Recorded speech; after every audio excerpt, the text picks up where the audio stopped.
Ashoka bio classes में आपका स्वागत है। आज हम बात करेंगे जीव विज्ञान से संबंधित विभिन्न पाठों से कुछ मिश्रित प्रश्नों के बारे में। पहला प्रश्न शुरू करते हैं।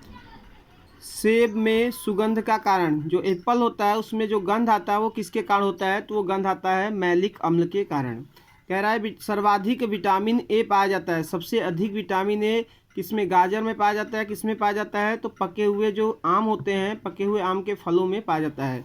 अगला क्वेश्चन है, अफीम प्राप्त होता है। अफीम एक नशीला पदार्थ होता है, तो ये कह रहा है किससे प्राप्त होता है? तो बिना पके हुए फल के लटेक्स से, यानी जो ओपियम पॉपी जो होता है, पोस्ता जिसको बोलते हैं, गरम मसाला में जो यूज करते हैं, तो पोस्ता के जो फूल होता है उस फूल की कली को तोड़ते हैं तो उसमें सफ़ेद गोंद जैसा संरचना निकलता है, उसी को बोलते हैं लेटेक्स। तो उसी से बिना पके हुए फल के लेटेक्स से प्राप्त करते हैं क्या? अफीम। अलेक्जेंडर फ्लेमिंग किस खोज से संबंधित है? तो अलेक्जेंडर फ्लेमिंग जो हैं वो पेंसिलिनियम का खोज किए थे। पेंसिलिनियम जो प्राप्त किए थे वो एक तरह का स्लाइम मोल्ड पेंसिलिनियम नोटेटम, पेंसिलिन जो प्राप्त किए थे। पेंसिलिन जो है ये एक प्रतिजैविक है और ये प्रतिजैविक प्राप्त किस कवक से किए थे? तो उसका नाम था स्लाइम मोल्ड, यानी कि पेंसिलिनियम नोटेटम। पेंसिलिनियम नोटेटम से इन्होंने, अलेक्जेंडर फ्लेमिंग ने किसका खोज किया था? पेंसिलिन का। और पेंसिलिन जो है ये क्या है? प्रतिजैविक। और प्रतिजैविक नाम जो दिया था किसने दिया था? वाक्समैन ने। प्रतिजैविक शब्द जो यूज किया था वाक्समैन ने यूज किया था। ईईजी का प्रयोग किसकी गतिविधि दर्ज करने के लिए किया जाता है? तो ईईजी होता है, इसका यूज किया जाता है मस्तिष्क की गतिविधि को दर्ज करने के लिए। इसी तरह से एक संरचना होती है ईसीजी। ईसीजी जो होता है वो हृदय की गतिविधि को व्यक्त करने के लिए किया जाता है। जैसे देखते हैं आप, कोई बीमार होता है पेशेंट, फिल्मों धारावाहिकों में आपने देखा होगा, पेशेंट जब बीमार होता है तो उसके सामने एक वो स्क्रीन होता है टेलीविज़न का, कंप्यूटर जैसा, और उसमें क्या होता है ऊपर नीचे तरंगे जाती है, तो वही तरंगे जो होती है उसको बोलते हैं ईसीजी। वो हर हृदय की गतिविधि को प्रदर्शित करता है। अगला क्वेश्चन है, कीटों का अध्ययन कहलाता है। जो कीट होते हैं कीटों का अध्ययन कहलाता है एंटमोलॉजी। एंटमोलॉजी किसका अध्ययन कहलाता है? कीटों का। इसी तरह से वृद्धों के अध्ययन को क्या कहते हैं? जो बुढ़ापे होते हैं, वृद्ध व्यक्ति होते हैं, ओल्ड मैन होते हैं, तो उनके अध्ययन को क्या कहते हैं? तो जेरेंटोलॉजी। जेरेंटोलॉजी। डायलिसिस किससे संबंधित हो? डायलिसिस क्या होता है? जब हमारा किडनी ढंग से काम नहीं करता है तो उसको हमें कृत्रिम विधि से क्या करते हैं? शरीर के अंदर जो नाइट्रोजन युक्त पदार्थ होता है उस नाइट्रोजन युक्त पदार्थ को शरीर से बाहर निकालते हैं। तो उस कृत्रिम विधि से शरीर में जो नाइट्रोजनी उत्सर्जी पदार्थ है, हानिकारक पदार्थ है, उसको बाहर निकालना क्या कहलाता है? डायलिसिस। तो डायलिसिस किससे संबंधित है? वृक्क से। जो कार्य वृक्क करता है वही काम क्या किया जाता है? कृत्रिम डायलिसिस के द्वारा किया जाता है जब किडनी खराब होती है।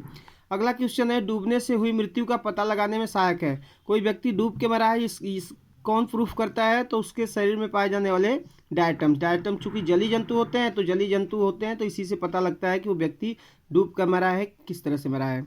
अगला क्वेश्चन है कि पोलियो का टीका किसने खोजा था? तो पोलियो का जो टीका था उसको जोनास साल्क ने खोजा था। अगला क्वेश्चन है, भारत में जैव विविधता के तप्त स्थल यानी हॉट स्पॉट कहाँ, मतलब कौन कौन से हैं? तो पूरे वर्ल्ड में हॉट स्पॉट जो तप्त स्थल है वो कुल हैं 34। तप्त स्थल का मतलब ये है कि जहाँ पे ऐसा भूभाग, ऐसा क्षेत्र जो चाहे जलीय हो चाहे स्थलीय, ऐसा क्षेत्र जहाँ पे क्या होता है? बहुत ज़्यादा मात्रा में जैव विविधता पाई जाती है, यानी कि बहुत ज़्यादा प्रकार के जीव जंतु पेड़ पौधे पाए जाते हैं, तो उसी स्थान को बोलते हैं हॉट स्पॉट। तो ये भारत में 3 है, पूरे वर्ल्ड में 34। भारत में 3 कौन? पूर्वी हिमालय, पश्चिमी घाट और श्रीलंका द्वीप समूह। ये तीनों क्या है? भारत में, और बाकी सब क्या है? अन्य देशों में है। कुल 34 और भारत में कितने? 3।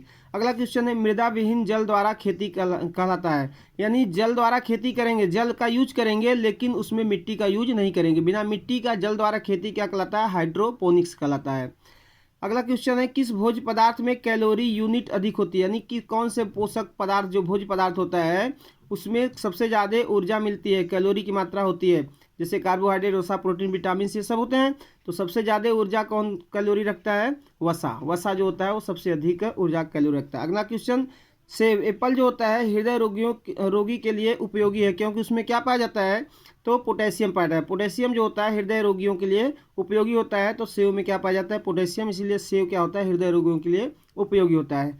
अगला और आखिरी क्वेश्चन है, प्रोटीन की अधिकतम मात्रा किस दलहन में पाया जाता है? यानी कौन सी ऐसी फसल है दाल वाली फसल है, ऐसा कौन सा पौधा है जिसमें सबसे अधिक मात्रा में प्रोटीन पाई जाती है?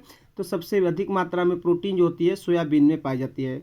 वीडियो देखने के लिए धन्यवाद। अधिक से अधिक शेयर, लाइक और सब्सक्राइब कीजिए।